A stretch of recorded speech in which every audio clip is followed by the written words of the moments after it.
Chinny Chin Chin into the Great American Songbook. I am, well, again, please. I, I was raised in a very modest household. I was really always in the background, and I don't brag. I don't like to hear myself bragging. So please don't think that I brag. When I say that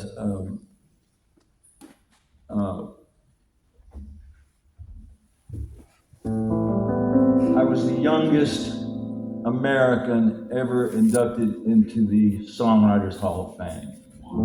I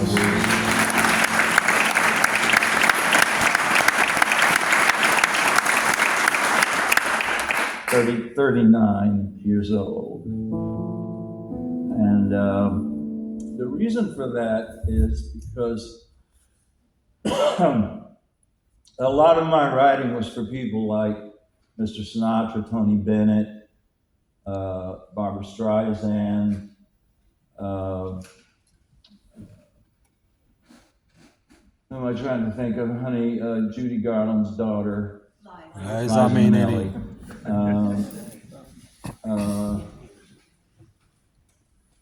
Stan Kent, Maynard Ferguson, a lot of jazz guys.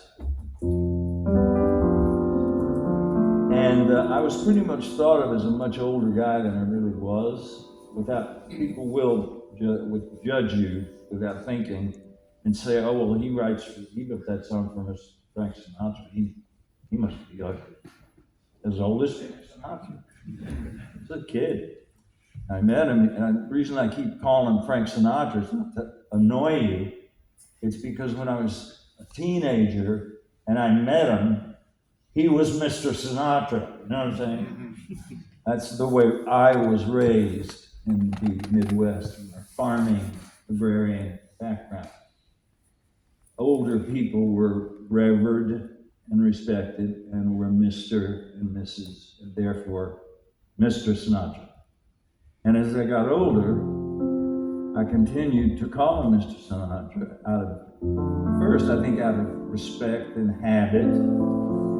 And then, when I was about 30 or 40, I started thinking, yeah, I better not stop calling him Mr. Sinatra.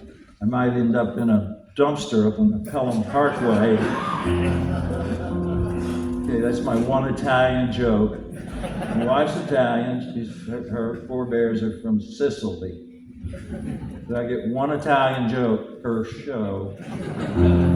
Otherwise, oh boy. So when you see her, you'll laugh because she is a walking angel. There's nothing threatening about her.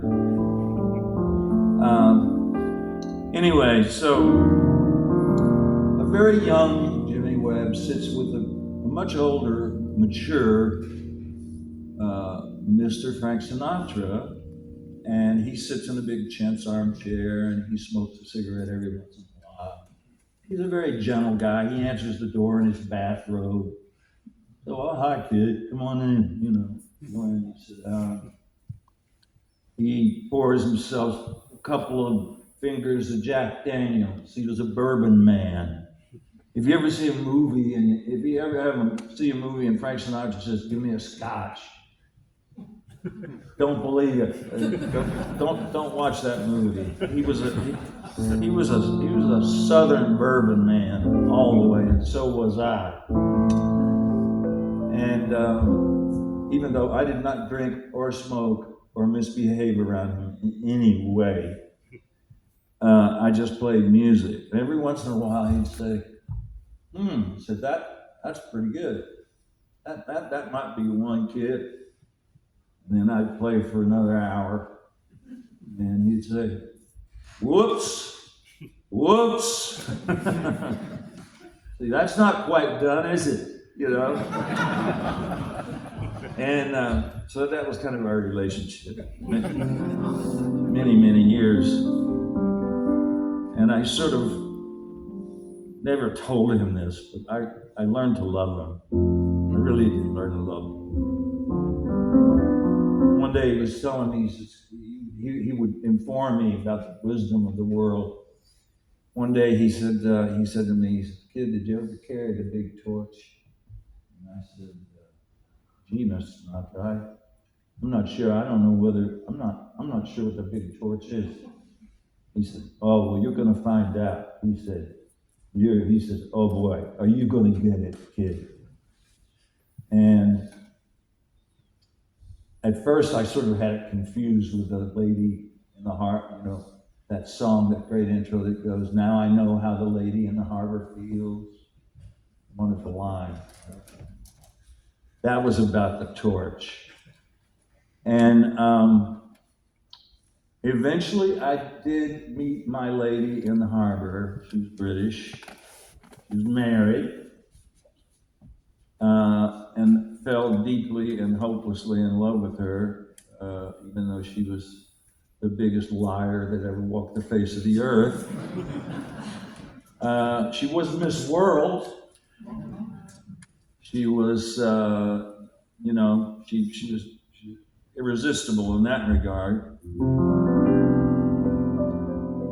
And I realized when she let me go, in spite of my dashing good looks, the fact that I drove very expensive cars and was in the Hollywood Reporter almost every week and wrote lovely love songs and wrote them for her, and despite all that, she just wasn't interested. I started realizing who the big torch was.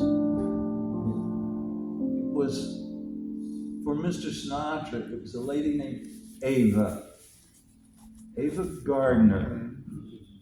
She waded through Howard Hughes, Mickey Rooney. The one guy she didn't get was Artie Shaw. He got her. He kicked her out. But she worked Franklin. Excuse me. She worked Mr. Sinatra over.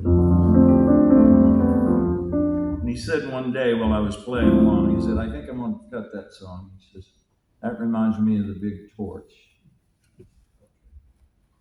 And he cut this. On his live album, he says, "And here's a song by that great kid, Jimmy Webb.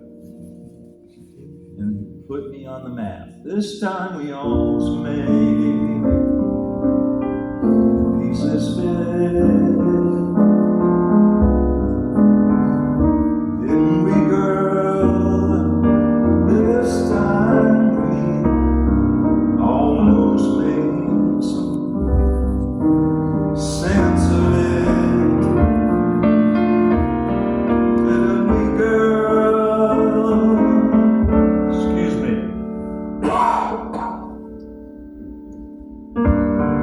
This time I had the answer.